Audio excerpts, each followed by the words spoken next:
ஆண்டவர் இயேசுவே, ஓய்வு நாளை பரிசுத்தமாய் கடைப்பிடி என்றவரே, உம்மை துதிக்கின்றேன். அதை மதித்து நடந்தால் என் ஊழியனாய் இருந்து மகிழ்வாய் என்றவரே, உம்மை புகழ்கின்றேன். ஓய்வு நாளும் மானிட மகனுக்கு கட்டுப்பட்டது என்றும் பலியை அல்ல இரக்கத்தையே விரும்புகிறேன் என்றும் இன்றைய இறைவார்த்தையில் சிந்திக்கின்றேனே.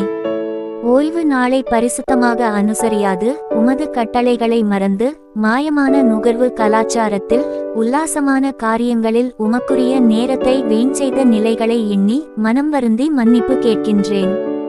என்னை மன்னியும் அப்பா. இயேசுவே, வார்த்தையால் உலக படைப்புகளை உருவாக்கிய உம்மை புகழ்ந்து நன்றி கூறும் மனதை என்னில் வளரச் செய்யும்.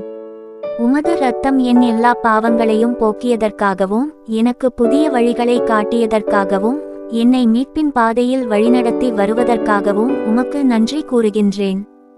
ஆண்டவரே இயேசுவே, இஸ்ரேல் வீடுகளை கடந்து வந்தவரே, இன்று என்னையும் என் வீட்டையும் கடந்து வாரும். திருமுழுக்கின் வழியாக உமது திரு இரத்தத்தால் என் மேல் முத்திரை பதித்தவரே, ஓய்வு நாளை மகிழ்ச்சியின் நாளை உமது பரிசுத்த நாளாக அனுசரிக்க கற்றுத்தாரும். இன்னும் அந்த நாளில் என் சொந்த விருப்பம் சொந்த ஆதாயத்தை நாடாமலும் பயனற்ற சொற்கள் சொல்லாமலும் என்னை கட்டுப்படுத்த வேண்டும் என்று வாழ்வும் வழியுமான இயேசுவின் நாமத்தில் செபிக்கிறேன். ஆமென்.